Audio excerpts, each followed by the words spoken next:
Mga ka-RSP, ang pagpapailaw ng naglalakihang Christmas tree ay isang tradisyon na nagdadala ng saya at pag-asa sa buong komunidad. Tara na at sama-sama nating tingnan ang diwa ng Pasko sa isang Christmas tree lighting sa Mandaluyong. Panoorin po natin ito.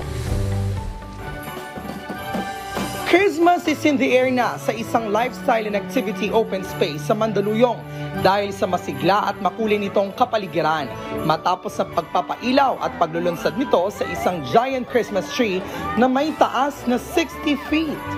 Our Christmas for generation is really about the tradition of families to spend time with one another, to be together. It's all about hope and peace also, and the warm feeling that we feel this Christmas is more highlighted.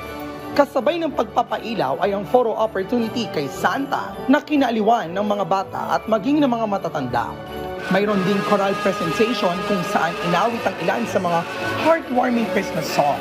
Isa sa mga layunin ng open space na ito ay ang maging sustainable at maging sentro ng iba't ibang activities. Kaya naman kasabay ng pagpapailaw ng giant Christmas tree ay samut-saring bilihin mula sa mga SMSEs. Ito ay ang weekend market na bukas tuwing Biyernes hanggang Linggo, alas 4 ng hapon hanggang hating gabi.